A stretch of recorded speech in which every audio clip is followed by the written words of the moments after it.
I am Grady Culhane in the CapeCod.com News Center, joined today by a special guest, a finalist for the music director role for the Cape Symphony, Alyssa Wang. Thank you so much for joining me for this conversation. Thank you. Thank you for having me.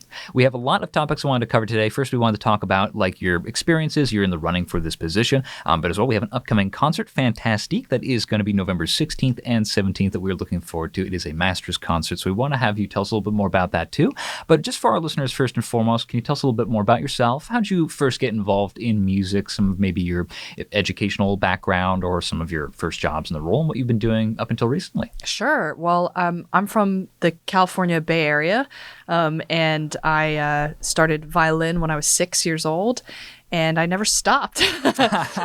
And so I did youth orchestra and chamber music when I was growing up, and I was lucky enough to attend Carnegie Mellon University for my undergraduate degree, and I did a major in violin performance and a minor in creative writing for fun.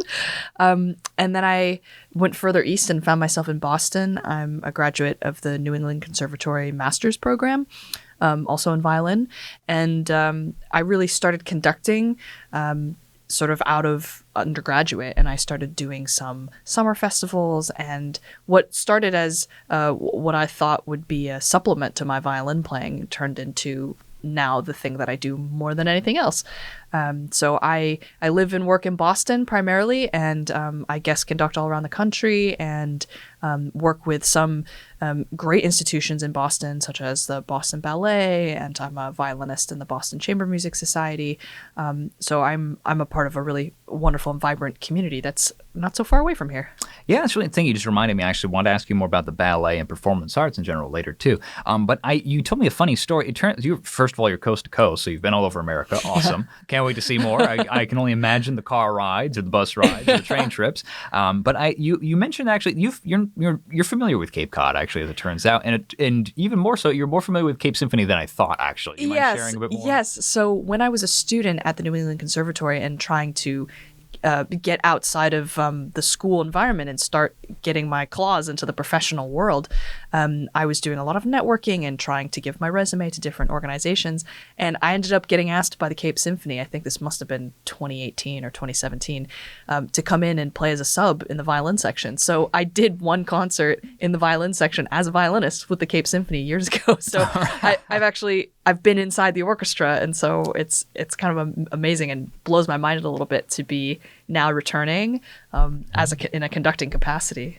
Yeah, I do. I mean, is it kind of like, whoa, like with double kind of action going on for you? Yeah, a little bit. Well, my life is mostly conducting, but I do still play violin a little bit, and so I definitely consider myself a violinist at heart, and it's one of the things that I think helps me as a conductor is just to remember kind of where I came from, you know?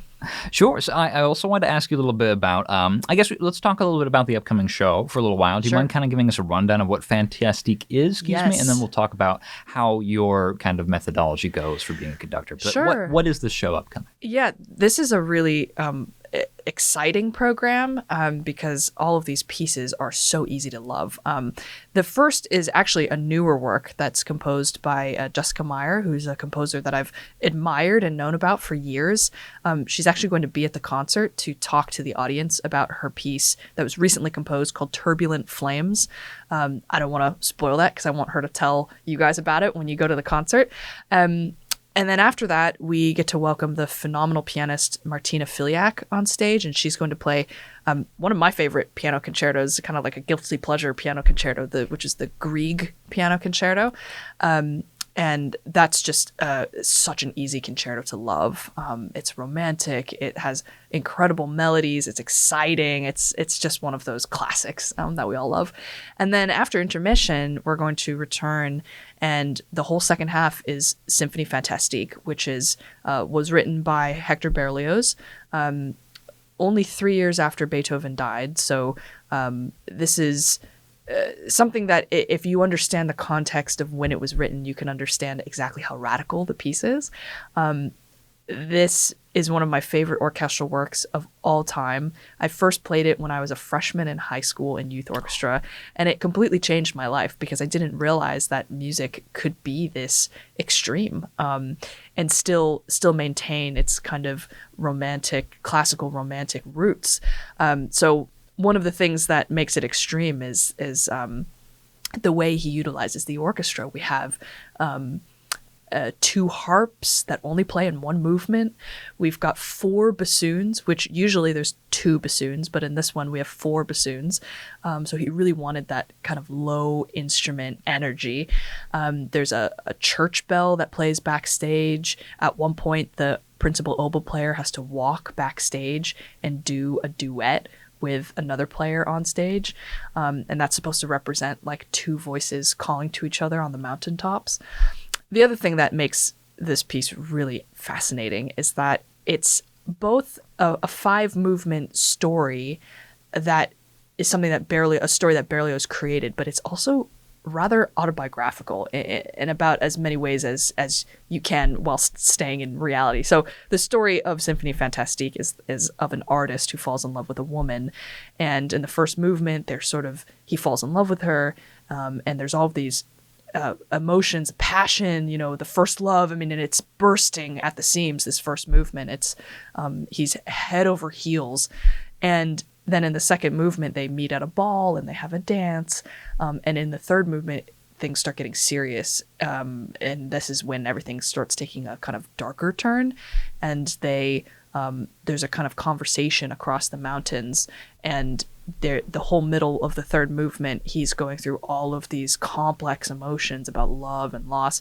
And at the end of the movement, when he calls out to her, she's not there anymore. And in the fourth movement, he essentially kills her and is executed for her murder. And so there's a moment in the fourth movement where you actually hear the chop and the head rolling down the stairs. And in the fifth movement, we leave Earth as we know it and we go to hell. And the fifth movement is the melody that we know to remind us of her has now been transformed into like a witch's dance.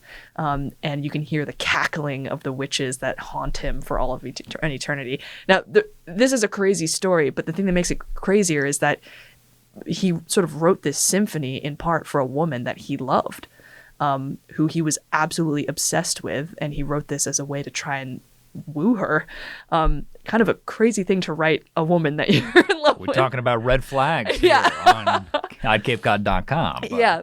So, eventually they did get married, but not without him, trying some extreme measures. I mean, he drank poison in front of her to try and convince her to marry him, and she eventually said, okay, I'll marry you. And I mean, this is the music of a rather unstable person. And so the experience of playing and conducting this piece, you have to put yourself in the mindset of this person that's been out of his mind with obsession and love. And you have to become that kind of monster in the orchestra. And that's why it takes full commitment to play this piece, and it takes full commitment to listen to it too, because you go on such a wild ride. Mm-hmm. I love it. I'm always a fan of the passionate, insane artist trope. Yes, that's exactly the trope. It's one of my favorites. So we talked a little bit off camera before we got started. I think now's the time though. But you said you were interested in talking more about the.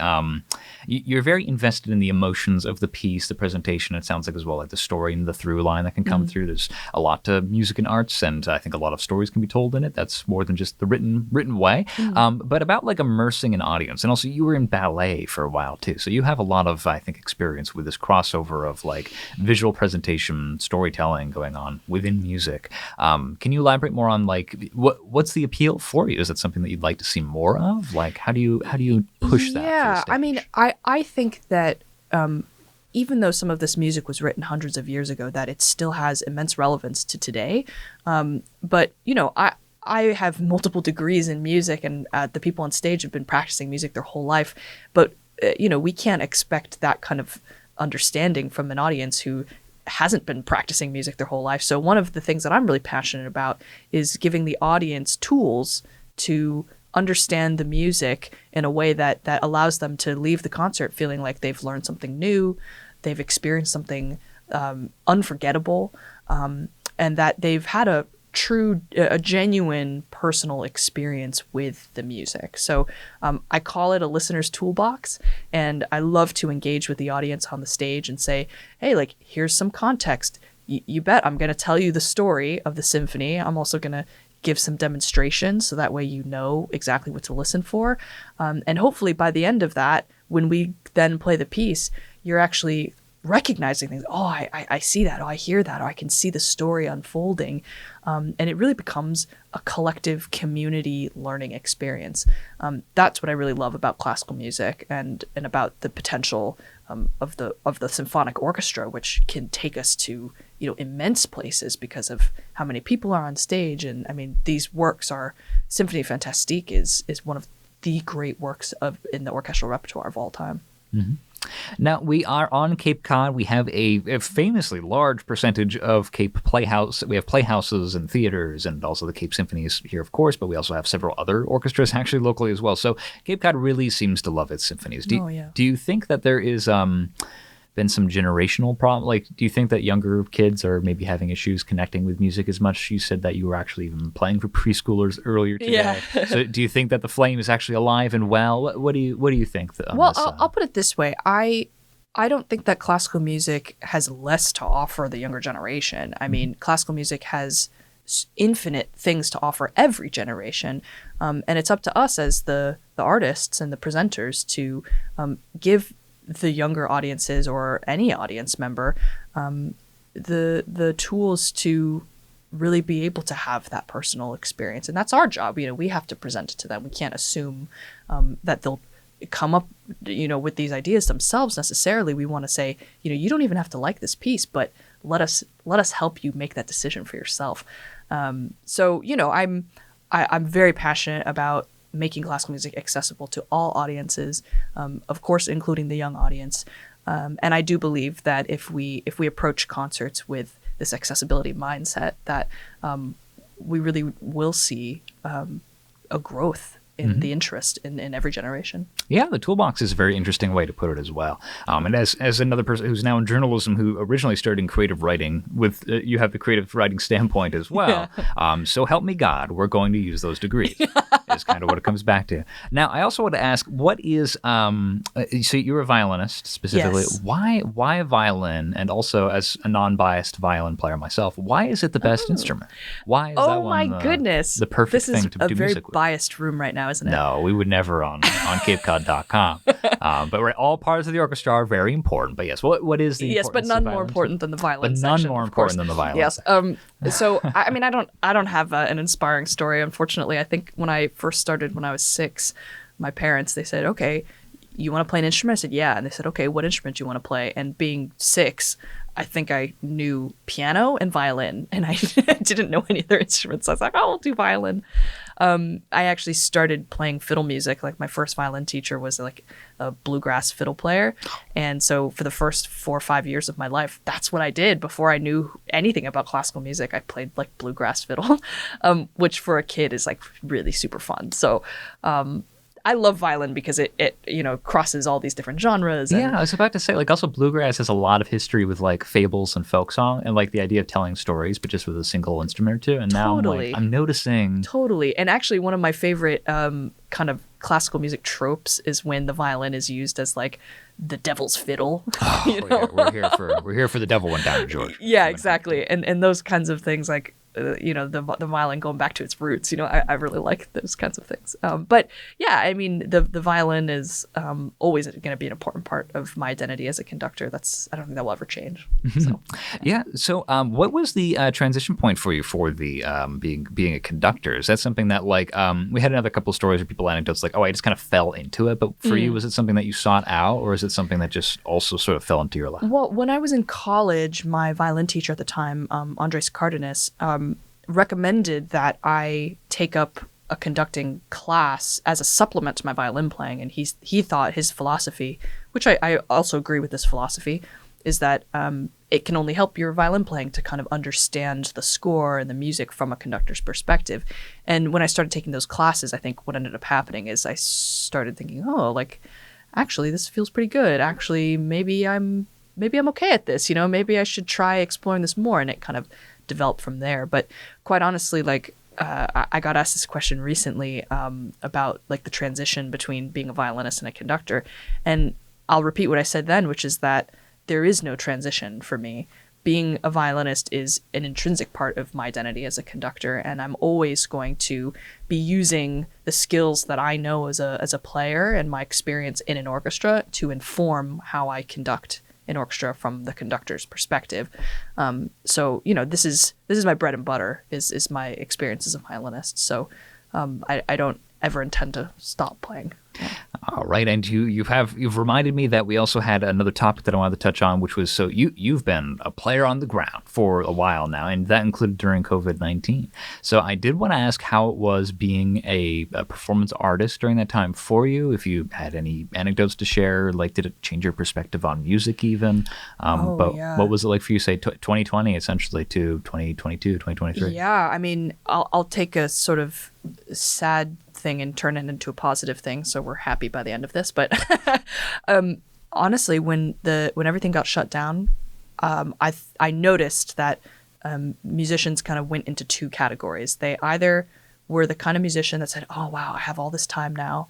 I'm going to practice. I'm going to practice all day. I'm going to learn the music that I didn't have a chance to learn," And then there was another group of musicians that said, "I don't have any concerts. I don't have anything coming up.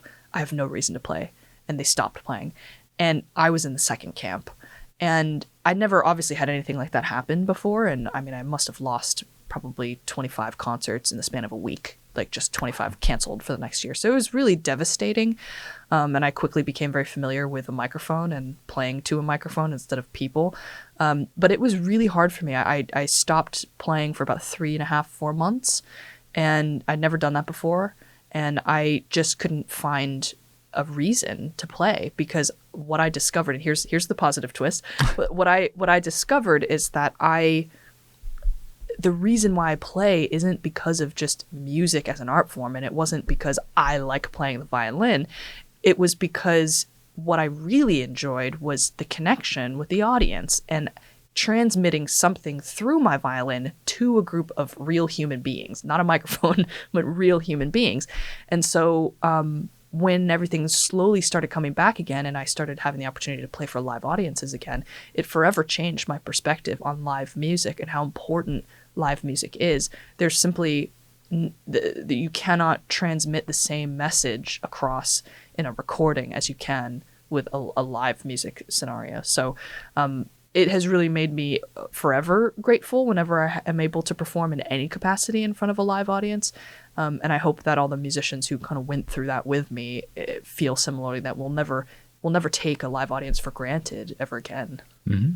Yeah, so I mean, the Cape Symphony does a lot of these like live stuff as well as community engagement events. Essentially, we did the Joy for July, where it's like they're out actually with partnered with the town of Barnstable. So that's your juice that you're like, yeah, oh, yeah. I mean, it just doesn't matter really like what the genre is or what but it's about the community, the person to person interaction. That's what makes it strong.